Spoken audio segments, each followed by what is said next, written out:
Magandang araw mga kapwa Tagigenyo at sa lahat ng sumusubaybay sa Taguig City Daily Report. Ako po si Maria Hilda Yaneza at narito kami upang maghatid ng updates, anunsyo, mga reminder at iba pang mahalagang impormasyon para sa kaalaman ng lahat. Naging masaya ang pagtatapos ng pagdiriwang ng Taguig River Festival sa ginanap na regata ngayong araw, ika-28 ng Hulyo sa Barangay Bambang. Ang taon ng regata ay isang karera ng mga bangkang lunday na bahagi na ng tradisyon ng lungsod tuwing Taguig River Festival bilang pasasalamat sa mga biyayang kaloob ng katubigan, ilog at lawa. Ipinakita ng 20 grupo mula sa iba't ibang barangay ang kanilang galing at bilis sa karera ng mga bangkang lunday. Naglaban-laban ang mga kalahok sa 4 na elimination round at ang mga nagwagi sa bawat round ay nagtunggali para sa kampyonato. Ang bawat grupo ay binubuo ng 5 miyembro. May 4 na taga-Sagwan at isang batang miyembro naman ang taga-Tambol. Personal na natunghayan ni Mayor Lani Cayetano ang karera para sa kampyonato at nagpaabot ng kanyang pagbati sa mga kalahok ng regata. Ako bilang punong lungsod ng Taguig ay nagagalak na ang mga tradisyon na nakaugat sa mayaman nating kasaysayan ay nananatiling buhay magpahanggang ngayon.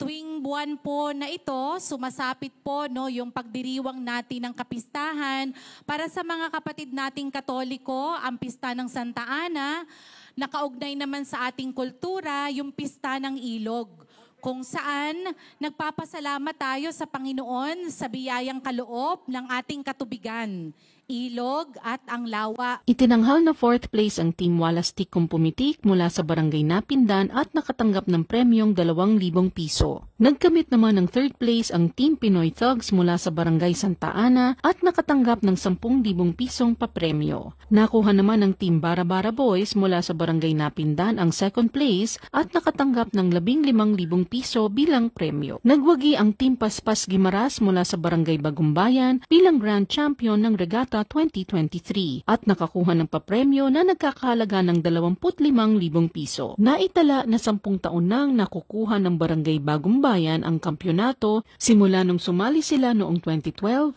sa taunang regata. Binabati muli ng lungsod ang ating mga Tagigenyo ng isang maligayang pagdiriwang ng Taguig River Festival.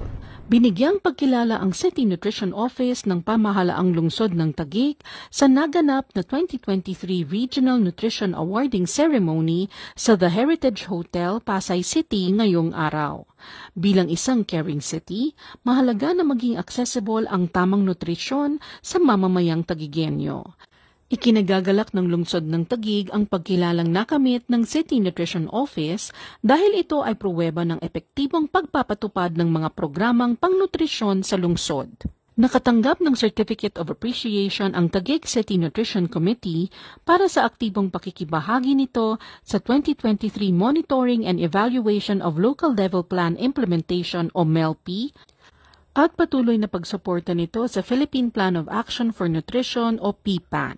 Ang Certificate of Appreciation ay natagap din ng City District Nutrition Program Coordinators of Metro Manila Association Incorporated na pinamunuan ni City Nutrition Program Coordinator Ms. Joanne Espiritu dahil sa pagsuporta nito sa mga inisyatibo ng National Nutrition Council NCR at sa epektibong pagpapatupad ng Philippine Plan of Action for Nutrition o PPAN. Nabigyan naman ng Certificate of Recognition si City Nutrition Action Officer Ms. Julita Bernabe para sa kanyang kahusayan bilang isang Taguig City Nutrition Action Officer at sa pagiging kabilang sa mga finalists sa 2022 Regional Outstanding Nutrition Action Officer. Si Nutrition Program Coordinator Ms. Joanne Espiritu ay nabigyan rin ng Certificate of Recognition para sa kanyang kahusayan bilang Taguig City Outstanding Nutrition Program Coordinator at sa pagiging kabilang sa mga finalist sa 2022 Regional Outstanding Nutrition Program Coordinator. Si Barangay Nutrition Scholar Ms. Gina Reyes ay nakatanggap naman ng Certificate of Appreciation para sa kanyang husay bilang Taguig City Outstanding Barangay Nutrition Scholar at kabilang sa mga finalist sa 2022 Regional Outstanding Barangay Nutrition Scholar.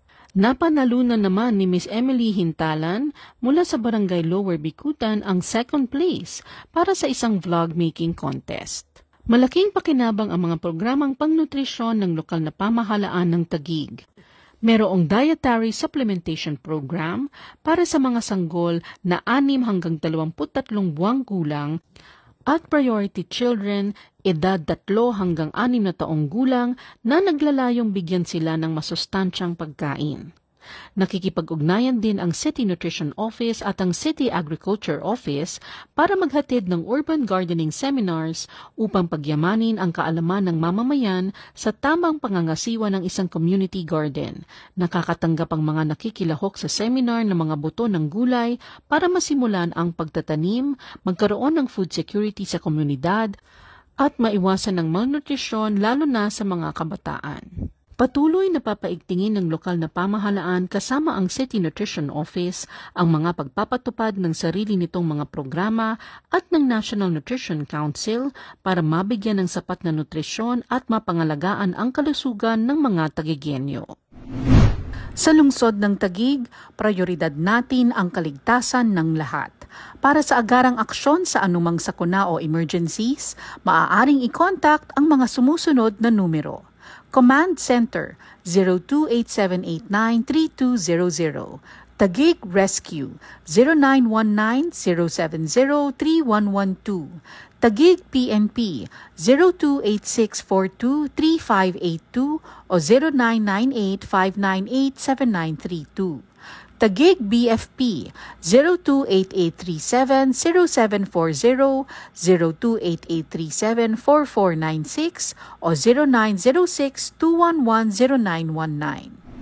Para sa mga anunsyo at marami pang latest information mula sa pamahalaang lungsod ng Taguig, maaaring bisitahin ang mga social media platforms nito tulad ng I Love Taguig Facebook page, sa Instagram at Taguig City at sa Twitter at I Love Taguig 1. Muli, ako po si Maria Hilda Yaneza at ito ang Taguig City Daily Report.